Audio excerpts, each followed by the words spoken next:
నమస్కారం. Headlines. Armoor bus depot స్థలాన్ని BRS అభ్యర్థి జీవన్ రెడ్డి కబ్జా చేశాడు. కేంద్ర హోం శాఖ మంత్రి Amit Shah car steering MM చేతిలో. 10 ఏళ్లలో తెలంగాణను కేసీఆర్ నాశనం చేశాడు. బీజేపీ అధికారంలోకి వస్తే బీసీ సీఎం కేసీఆర్ అక్రమాలపై విచారణ చేయించి జైలుకు పంపుతాం. పసుపు బోర్డును ఏర్పాటు చేస్తాం.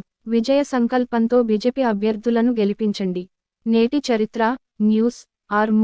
ఆర్మూర్ టీఆర్ఎస్ అభ్యర్థి జీవన్ రెడ్డి బస్ డిపో స్థలాన్ని కబ్జా చేసి పెద్ద షాపింగ్ మాల్ను నిర్మించాడని తెలిపారు. స్థలాన్ని కబ్జా చేసి షాపింగ్ మాల్ నిర్మించిన జీవన్ రెడ్డికి కేసీఆర్ ఏ విధంగా పార్టీ టికెట్ ఇచ్చారని ప్రశ్నించారు. పెద్ద మొత్తంలో డబ్బులు ముట్టడం వల్లనే పార్టీ టికెట్ వచ్చిందన్నారు. రాష్ట్రంలోని BRS party car steering CM KCR చేతిలో లేదని, ఈ కారు స్టీరింగ్ ఎంఎం చేతిలో ఉందన్నారు. బీజేపీ రాష్ట్రంలో అధికారంలోకి రాగానే 4% ముస్లిం రిజర్వేషన్లను తొలగిస్తామని కేంద్ర హోం శాఖ మంత్రి అమిత్ షా అన్నారు. ఆర్మూర్ మున్సిపల్ పట్టణంలోని పెర్కిట్ బైపాస్ రోడ్డు పక్కన గల మైదానంలో శుక్రవారం రోజు బీజేపీ ఎమ్మెల్యే అభ్యర్థి పైడి రాకేష్ రెడ్డి ఆధ్వర్యంలో నిర్వహించిన భారీ బహిరంగ సభకు ముఖ్య అతిథిగా పాల్గొని ఆయన మాట్లాడారు.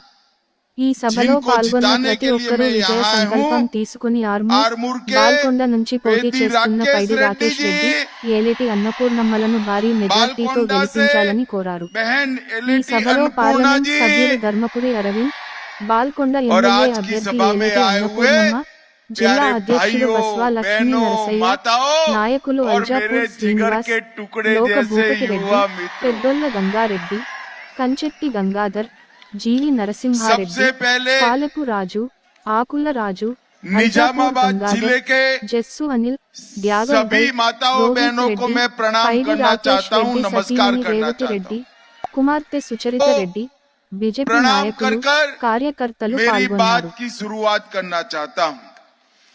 माताओं भाइयों बहनों, ये तेलंगाना में बीआरएस सरकार ने 10 साल में तेलंगाना को बिल्कुल बर्बाद कर रख दिया. इन्होंने जितने भी वादे किए थे वो सारे वादों पर केसीआर खरे नहीं उतरे. उन्होंने कोई आज भी नहीं बना. हल्दी के किसानों को अच्छे दाम भी मिलेंगे, वैल्यू चेन बनेगी, एक्सपोर्ट भी होगा और हल्दी से दवाइयां बनने का बढ़ोतरी के लिए रिसर्च भी हम चालू कराएंगे.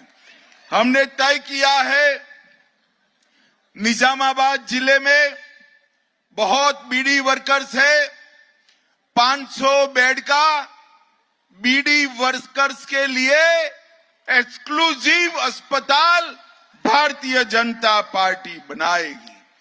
हमारे उत्तर तेलंगाना से लाखों लोग गल्फ कंट्रीज में और दुनिया भर में जाते हैं. हमने तय किया है कि एक एनआरआई मिनिस्ट्री उनके लिए बनाकर उनकी चिंता करने का काम करेंगे.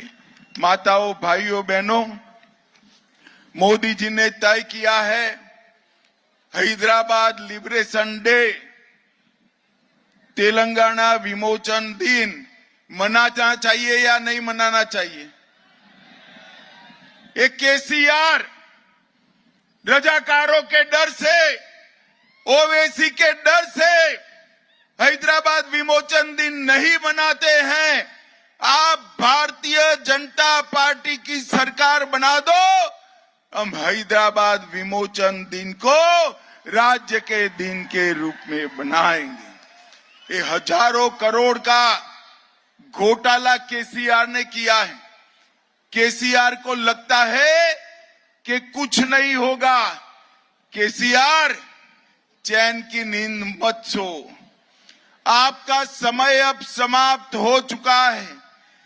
जितने भी घोटाले किए हैं भारतीय जनता पार्टी की सरकार जांच कर भ्रष्टाचार करने वालों को जेल के सलाखों के पीछे डालने का काम ये भारतीय जनता पार्टी करेगी. मित्रों, केसीआर ने गत चुनाव में कहा था हम दलित मुख्यमंत्री बनाएंगे। 2014 में कहा था, मगर नहीं बनाया।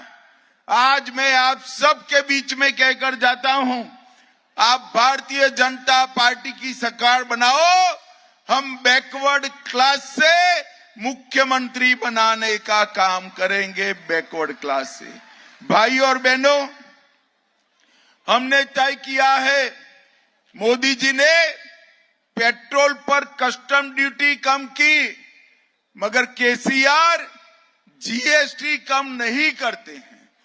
हमने तय किया है कि भाजपा की पहली कैबिनेट में ही जीएसटी कम कर पेट्रोल और डीजल के दाम कम कर देंगे। हमने तय किया है कि धान की खरीदी 3100 रुपया 3100 रुपीज पर क्विंटल, जितना भी धान है वो खरीद लेंगे। हमने तय किया है कि आपका जो बॉयल राइस है वो केसीआर नहीं खरीदते हैं, बॉयल राइस को भी एमएसपी पर खरीदने का काम ये भारतीय जनता पार्टी की सरकार करेगी। और अब किसानों को प्रधानमंत्री फसल बीमा योजना। Thanks for watching. Like, share and subscribe.